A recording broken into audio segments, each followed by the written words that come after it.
We have a few different new Nintendo Switch 2 news updates to discuss today, and we're going to kick it off with really some more great news for Nintendo because we just got the most recent US Circana sales data, which shows exactly what the Switch 2 sold during the month of August. This was also a month where Nintendo didn't really have anything to look at first party wise outside of Drag X Drive, which I don't think was much of a system seller, and we still have it pacing as the best selling console in history up to this point in time, and we have some individual games to look at as well. DK holding strong, mind you, and that will be interesting to see how this shifts as we walk into the holiday season, and Pokemon Legends ZA might be the new Switch 2 system seller. Then also out of this Circana report, some very interesting data in terms of kind of just a conversation around the gaming industry and where we're at as a whole, and really what the broader mainstream is playing right now, because it might not be as many traditional paid games as you would expect it to be.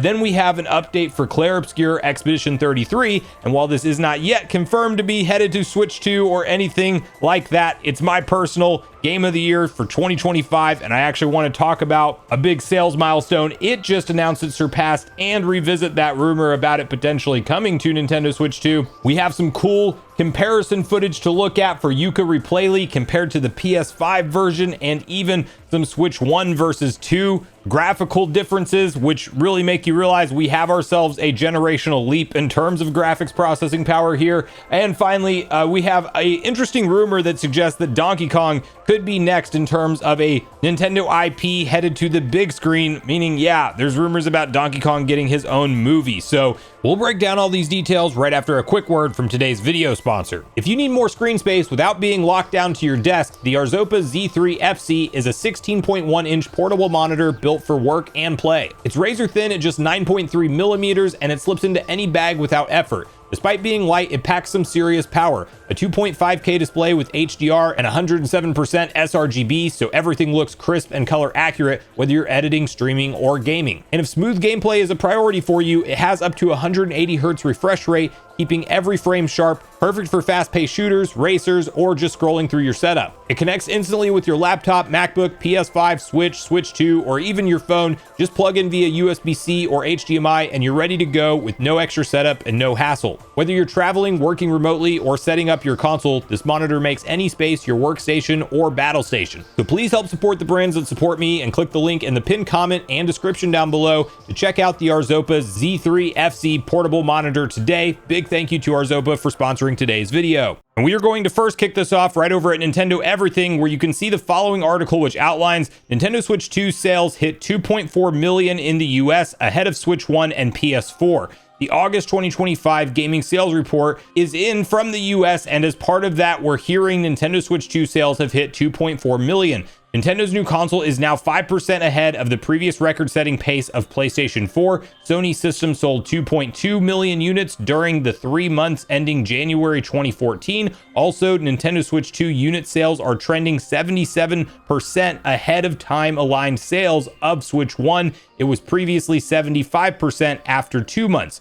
In August, hardware spending in the United States was up 32% year over year to 312 million. That increases thanks to the Nintendo Switch 2. The platform offset double-digit percentage declines across each of the PlayStation 5, Xbox Series, and Switch 1. And I want to first paint a picture for how significant this actually is, because you might see Switch 2s out there available on store shelves, and you might think, man, is Nintendo really moving all the units they could of this hardware? And you look at a console as successful as the PlayStation 4 and how fast that one sold. This is still outpacing it. And what you have to keep in mind with these sales conversations is Nintendo is totally launching out of season to when we typically see console manufacturers launch their brand new hardware. PlayStation and Xbox both typically target the holiday timeframe, like launching in late October, early November, and hitting that nonstop Black Friday shopping craziness that is out there. And so you're kind of on a rocket ship trajectory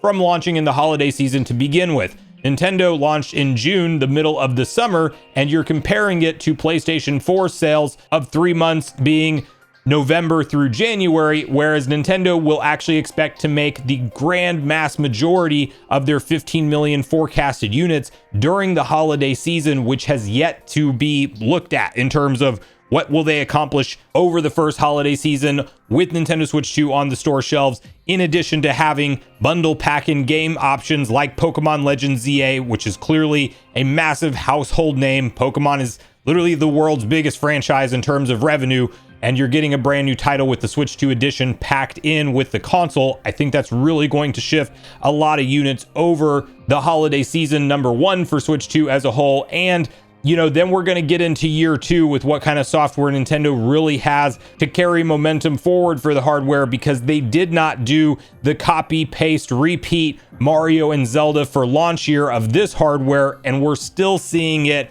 successfully break all the records in terms of being the fastest selling piece of hardware. And a big portion of that is no doubt because Nintendo did ramp up their supply to actually somewhat meet customer demand legitimately, because you can pretty easily go order a Switch 2 online or walk into a retailer and find one, and we don't have these 2020 era chip shortages going on anymore. So yeah, this is a pretty successful console launch for Nintendo so far, and it will just be interesting to see once we get past holiday season year one for Switch 2 where they're at in terms of their 15 million forecast. Will they have to adjust that up or down? I'm thinking that they'll probably come pretty close, if not hit it dead on, maybe even a little bit above, just depending. And then whenever we do learn about the next Zelda Ocarina of Time remake or next Zelda entry in some form or fashion, and then the next big 3D Mario that I still think is probably coming at some point in 2026. We have Animal Crossing in the pipeline at some point. We have Smash Bros to look forward to at some point in this console generation. Like, there's going to be a lot of staple core Nintendo fan base factions, let's say, that will hop into the Switch 2 ecosystem once the game that they have to play is being marketed and promoted for the platform. But nonetheless, August being a month where Nintendo really doesn't even have a new big first-party piece of software to promote outside of the smaller project in Drag X Drive, pretty successful month for Nintendo, especially here out of the US. Now, from here we have the best-selling games of August 2025 in the US on Nintendo platforms.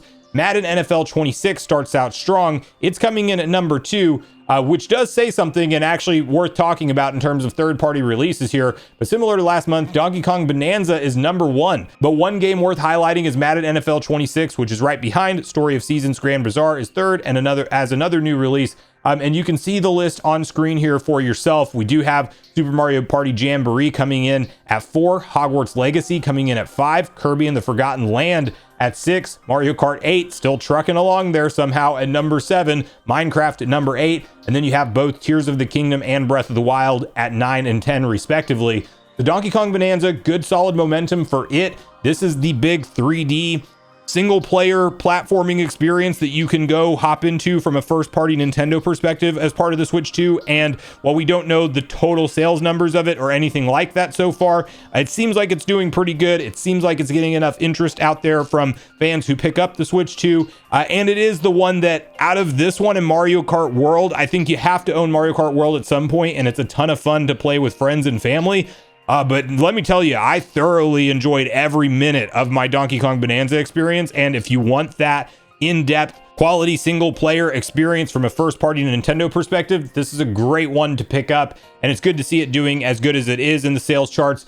Also, Madden NFL 26 being number 2, I think really says something to third parties whenever they're looking on the sidelines of what kind of level of support do they want to put forward to the Switch 2, and many of them missing the boat with Switch 1 and regretting it. I think that this is reassurance that third-party games can sell, and they can sell very well on the platform, and that third parties should be prioritizing bringing quality ports, really quality being the big thing here, because Madden does have some performance complaints around it. And gosh, do what you got to do to get familiar enough with the Switch 2 dev kit to deliver 60 FPS performance as well, because we know certain games from a third-party perspective can hit that no problem, like WWE 2K25, but yet certain games like Madden and FC and others, they're not hitting that frame rate target. So hopefully we see some more optimization with that in the future, but definitely a good message to third parties from the sales side of the conversation when they look around and see that Madden is performing amongst the top of the charts on the Switch 2 as we speak right now.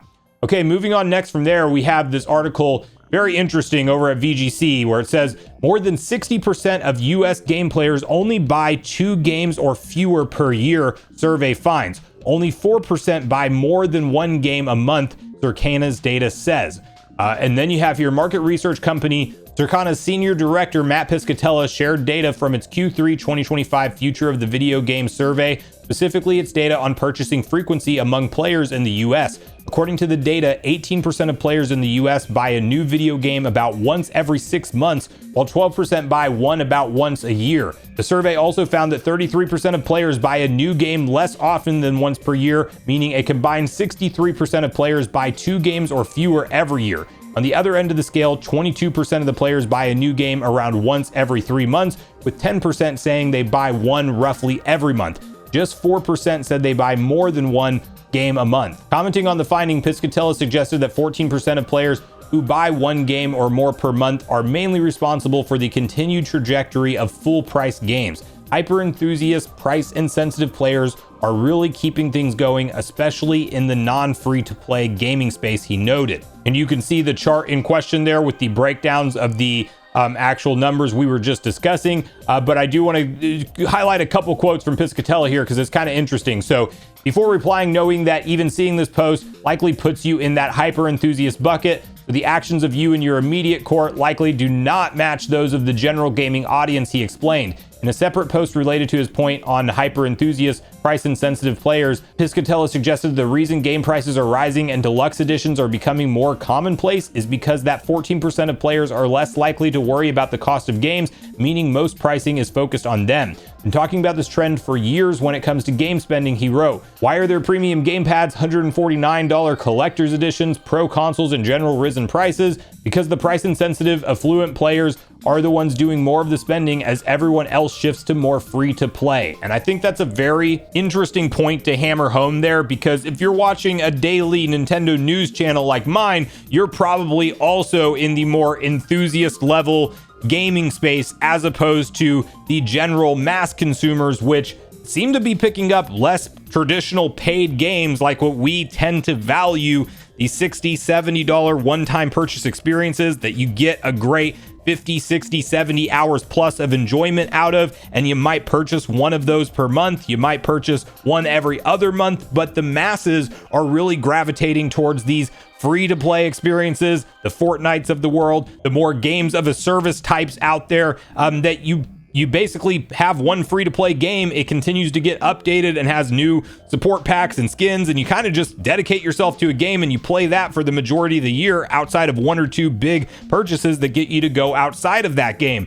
That's kind of what we're looking at for the mass audience here, and that's really interesting to see how this is going to translate to the industry as a whole long term, because that's not really the kind of spending patterns you want to see for healthy traditional game releases, let's say. But nonetheless, I did find that data fascinating, and it'll be curious to see if you break that down by console hardware, is Nintendo leading the charge on traditional game purchases compared to Sony and Microsoft, and what does the split kind of look like as you get into the more of the console specific side of the coin there? Who knows? We didn't get that exact breakdown of the data, but yeah, interesting times ahead for the gaming industry nonetheless.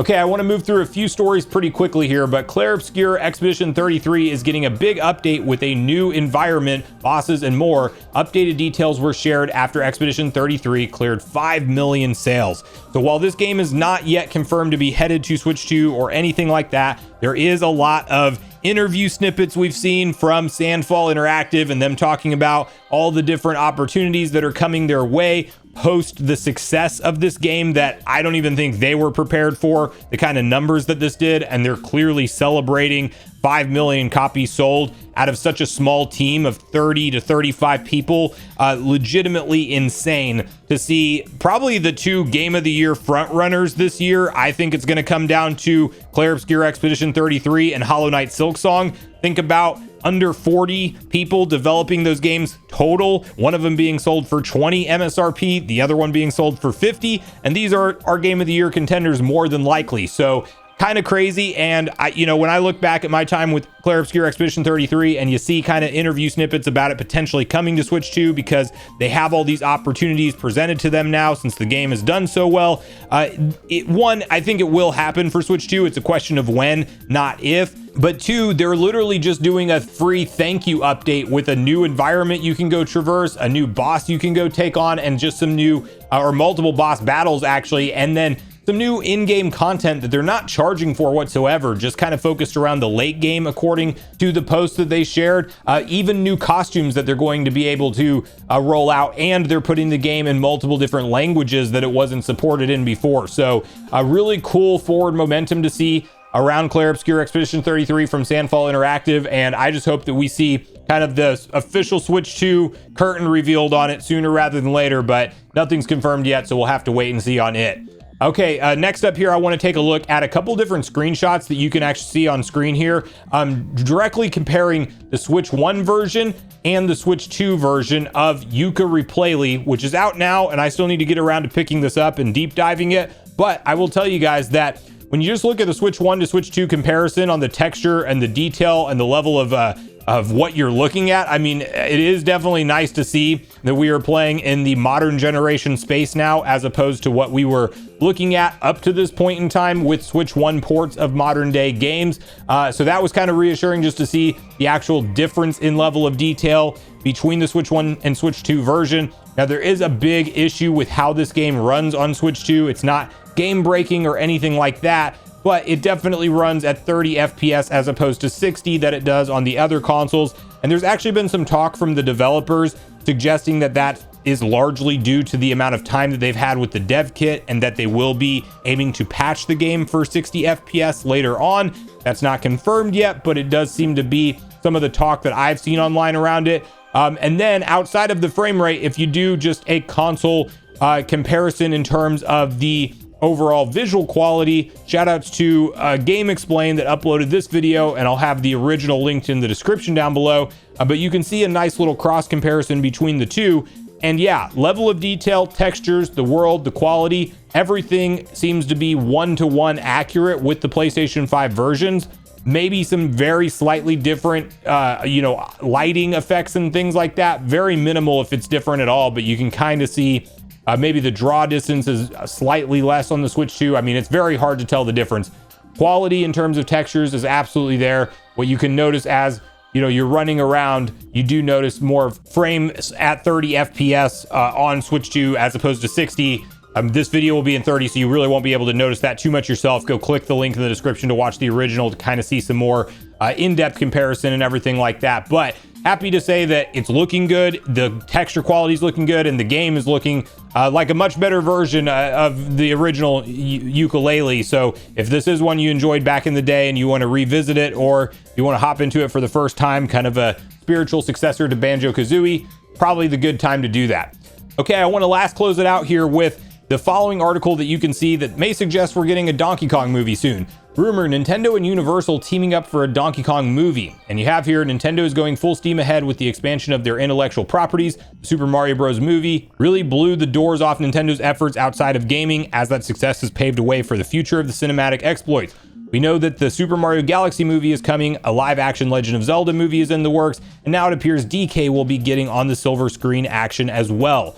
The movie insider Daniel RPK has apparently caught wind of a Donkey Kong movie getting the green light at Universal. There are absolutely no other details to share on this project, but it's really not surprising to hear that DK could get his own movie, with Donkey Kong making his debut in the Super Mario Bros. Movie and smoothing things over with Mario during the course of that film. A spin-off movie would make perfect sense. That's kind of what I'm thinking this would be. It's obviously going to be probably the same character model and animation style, or at least a similar one to that of what we've seen so far in the Super Mario Brothers movie from DK, and this would just be DK being the main protagonist and somebody that you'll follow along with all of his side of the adventure and everything. And I'm here for the Donkey Kong lore. I'm here for good times with Donkey Kong. Like, after playing Bonanza and kind of seeing some of the historical references that are made in that game, it just really threw me back into the world of being a Donkey Kong fan again. I have been my whole life, and I still will boot up Donkey Kong Country 2 any day of the week and enjoy a start to finish playthrough of that game. But it's really cool to see DK in the main spotlight nowadays for Nintendo, and just the fact that he could be getting his own movie installment, I would definitely be going to see it day one as well. But let me know in the comments down below what you make of all the different stories we talked about today. What do you think of the Switch 2 sales performance and momentum so far, considering where they launched their console at in terms of the calendar year? What do you think about the Circana data that actually shows that a lot of people are not picking up traditional individual paid game experiences? And do you think that ties into why we're seeing a lot of these more detailed collector's editions and them trying to basically just save the revenue from some of the core audience? What do you think about Clair Obscur's free update? It's 5 million sales mark, and would you pick it up if it does come to Switch 2? Are you planning on picking up or checking out Yooka Replaylee, or do you have too much other stuff to play right now? And would you go see a Donkey Kong movie if we do indeed see that come to fruition? So make sure you share all your thoughts and feelings in the comments down below before you leave, regardless if we agree or disagree. Also, make sure you like, subscribe, turn your notification bell. And with that, I've been Sunbro, you've been Nation. Thanks so much for watching, and I'll see you guys in the next video.